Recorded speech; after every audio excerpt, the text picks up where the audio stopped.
Media से बात करते हुए अभय चौटाला ने कहा, ट्रेड डील से हरियाणा, हिमाचल, पंजाब, जम्मू के किसानों को बहुत नुकसान है। अमेरिका के किसानों को सब्सिडी तुरंत मिलती है। यहाँ तो किसानों की फसल खराब होने पर मुआवजा तक नहीं मिलता। यहाँ के किसानों की फसल या फ्रूट पता नहीं निर्यात भी होता है कि नहीं, ये 3 काले कानून से भी ज्यादा खतरनाक है। ट्रेड डील संसद में इस मुद्दे पर पूरी चर्चा नहीं हुई। स्पीकर का रवैया ठीक नहीं था। केंद्र की सरकार खुद स्वीकार करती है कि किसानों पर कर्जा है। एमएसपी पर किसानों की फसल नहीं खरीदी जा रही। सरकार ने यूएसए के साथ एक ट्रेड डील करी है और दबाव में आकर के करी है। सबसे ज़्यादा बड़ा नुकसान इस डील का जो है किसान को है, और किसान में भी पर्टिकुलर 2 स्टेट को, 3 स्टेटों को बहुत ज़्यादा बड़ा नुकसान है। जम्मू कश्मीर को नुकसान है, हिमाचल को नुकसान है, उत्तराखंड को नुकसान है। जहाँ सेब का उत्पादन करने वाला किसान है उसके ऊपर सबसे बड़ी मार पड़ेगी। हमारे और अमेरिका में खेती करने वालों में बहुत बड़ा अंतर है। एक हमारा जो देश है वहाँ 65% के करीब लोग जो है वो खेती पर निर्भर करते हैं, और खेती करने वाला जो किसान है उसके पास जो एवरेज ज़मीन है वो 1 हेक्टेयर है। कोई भी बड़ा जमींदार नहीं है। बड़ा जमींदार नहीं होने का एक कारण है कि यहाँ पे सीलिंग एक्ट आया था, और उसकी वजह से, सीलिंग लगने की वजह से ज़मीनें जो वो कम होगी। कितना बड़ा भेदभाव है कि कोई इंडस्ट्री लगाता है इस देश में तो वो चाहे 1000 करोड़ की लगा ले, चाहे वो 10,000 करोड़ की लगा ले, उसको तो सरकार की तरफ से बड़ी सब्सिडी दी जाती है। 25% से लेकर के 35% तक उसको सब्सिडी के रूप में पैसा दिया जाता है। और किसान जो है वो 32 एकड़ से ज़्यादा ज़मीन नहीं रख सकता। अगर वो ज़मीन 32 एकड़ से ज़्यादा किसी के पास है तो सीलिंग एक्ट के तहत सरकार उस ज़मीन को अपने अधीन कर लेती है और आगे उस ज़मीन को अपनी मर्जी से किसी को अलॉट कर देती है। वहाँ पे जो किसान खेती करने वाला है, चाहे वो अमेरिका का है, चाहे यूरोप का है, चाहे वो कनाडा का है, चाहे वो किसी भी मुल्क का है, उसके ऊपर कोई सीलिंग एक्ट नहीं है। और वहाँ 8% लोग सिर्फ खेती करने वाले हैं। उनके पास हजारों एकड़ के फार्म है। वहाँ पे जो सरकार है किसी भी किसान का 1 पैसा भी खा नहीं सकते। उसका एक कारण है कि जो हजारों एकड़ का किसान है उसकी पहुंच बड़ी है। उसको पता है तुझे सब्सिडी के रूप में कितना पैसा मिलना है, उसे ये पता है कि तेरी फसल के दाम तुझे कितने मिलने हैं। वहाँ पे अगर किसान की फसल खराब हो जाती है तो फिर सरकार की जिम्मेवारी है कि एवरेज यील्ड निकाल करके उसको उतना पैसा उसके खाते में दे, ताकि वो किसान अगली फसल सरकार को बो करके दे सके। हमारे यहाँ पे किसी की फसल खराब हो जाती है तो उस पर कैप लगा दिया, ये कह दिया कि किसान की फसल अगर खराब हुई है तो पूरे गांव के किसान की फसल खराब होगी तो ही उसको उसका मुआवजा मिल सकता है। और वो मुआवजा भी अलग अलग कंपनियों को दे दिया। वो उनकी मर्जी है वो किस तरह का सर्वे कराएं। वो अपनी सर्वे रिपोर्ट तैयार करा करके किसको कितना पैसा दे ना दे अपनी मर्जी से कुछ भी लिख करके उसमें रुकावट पैदा कर देता है। हम कोई चीज़ यहाँ से निर्यात करते हैं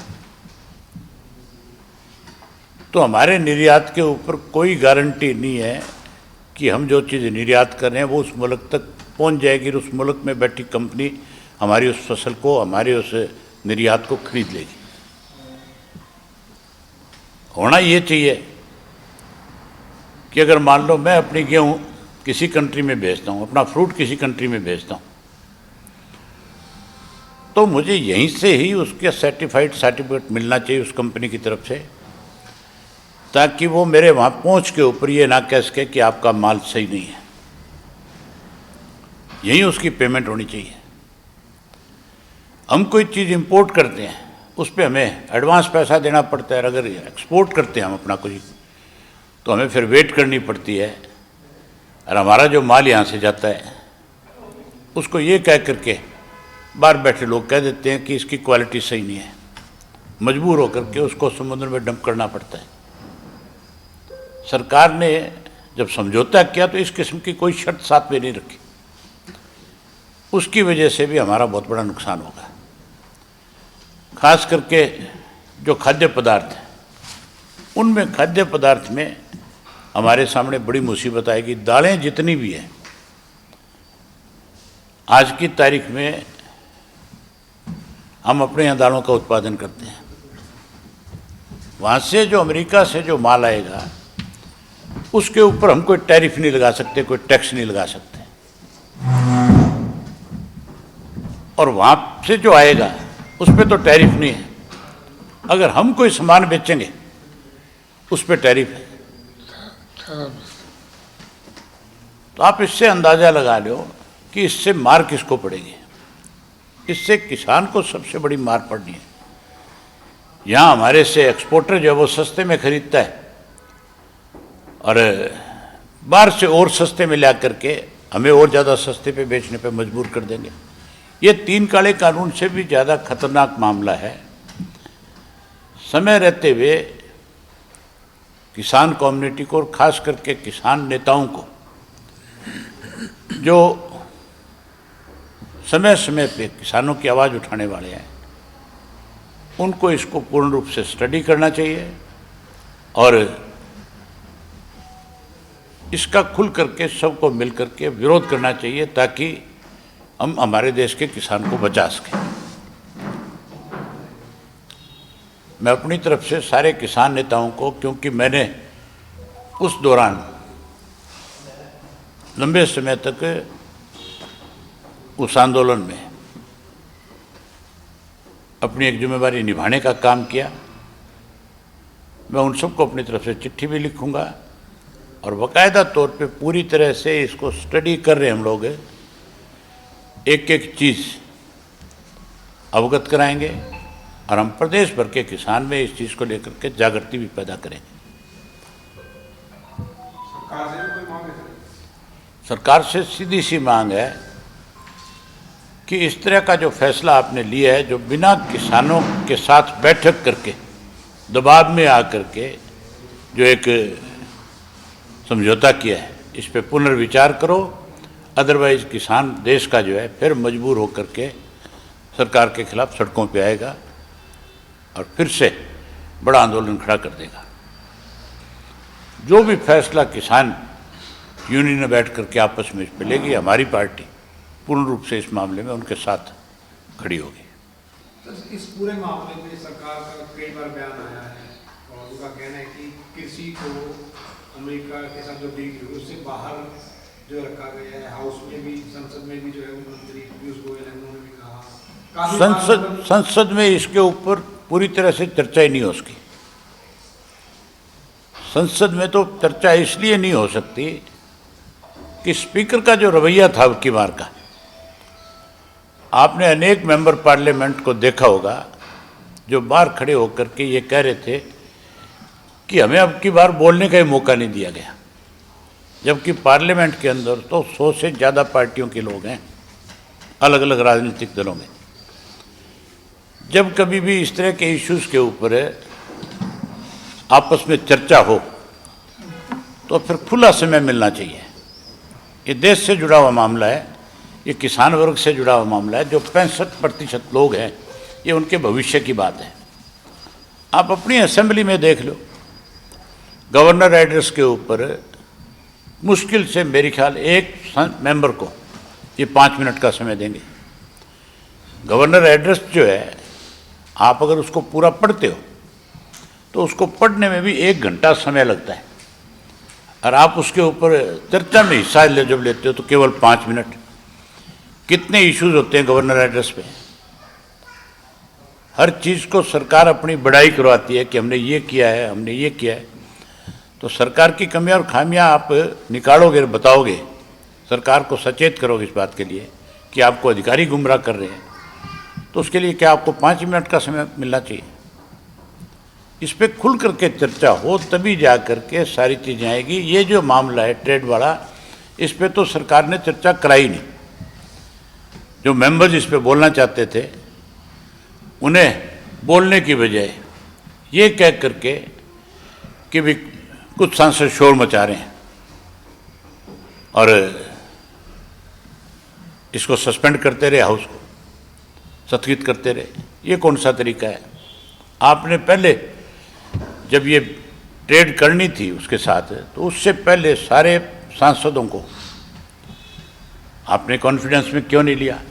आपने बताया क्यों नहीं कि हम ट्रेड करने जा रहे हैं, इस तरह का समझौता करने जा रहे हैं?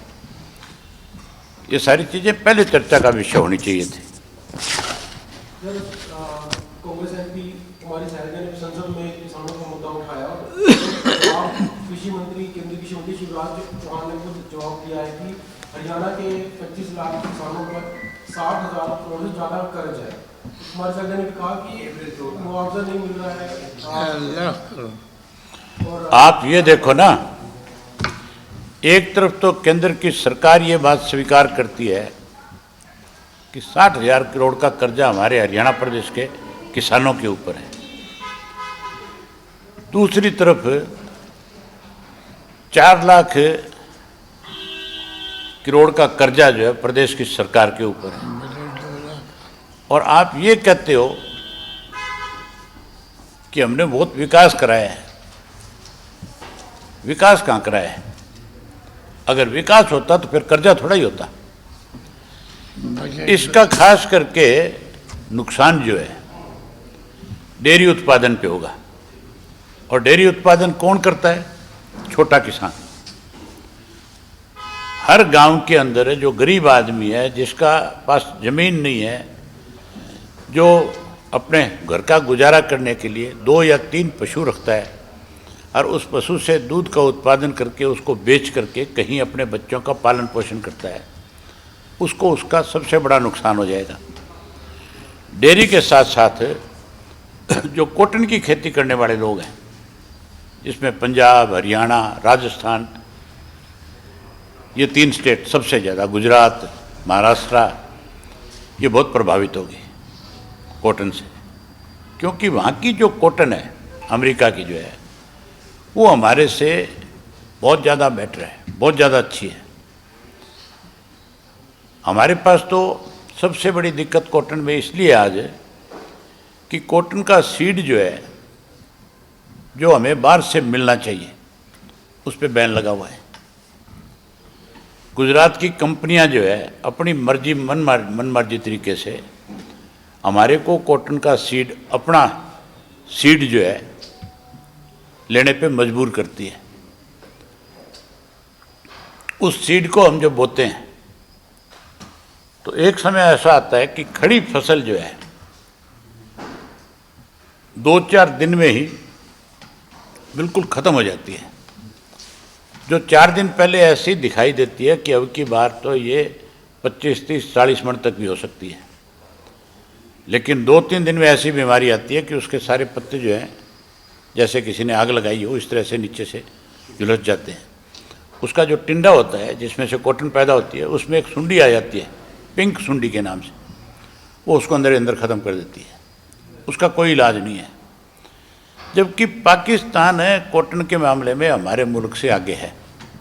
वहाँ 80 मन एकड़ की कॉटन होती है, क्योंकि उनके यहाँ पे सीड जो है वो एडवांस आता है। उनके यहाँ सीड पे पाबंदी नहीं है, हमारे यहाँ पे पाबंदी, हम इंपोर्ट नहीं कर सकते। जिस चीज़ से हमारा उत्पादन बढ़े वो हम इंपोर्ट नहीं कर सकते, और हमें मजबूर होकर के जो सरकार ने तय कर रखा है उन कंपनियों से लेना पड़ता है। ना हमें अच्छा सीड उपलब्ध होता है और ना ही हमें अच्छी कीड़े मार दवाइयाँ उपलब्ध होती, वो भी डुप्लीकेट है। उसका खामियाजा जहाँ हमें भुगतना पड़ रहा है वहीं अब इसका खामियाजा भी हमें भुगतना पड़ेगा। जेनेटिक वीज जो है उसका यूएसए में उत्पादन है, वो हम ले नहीं सकते, वो इंपोर्ट नहीं कर सकते। एमएसपी जो है उसकी कोई गारंटी नहीं है, एमएसपी हमें मिलती नहीं। कहते तो हैं कि 24 फसलों पे एमएसपी देते हैं। पूरे देश के अंदर केंद्र की सरकार की जिम्मेवारी है, जब एमएसपी तय करती है तो किसान के पूरे देश की फसल को खरीदा जाए। स्टेट में नहीं, एक हरियाणा स्टेट जैसे से नहीं खरीद सकते तो देश से तो खरीदना बहुत बड़ी बात है।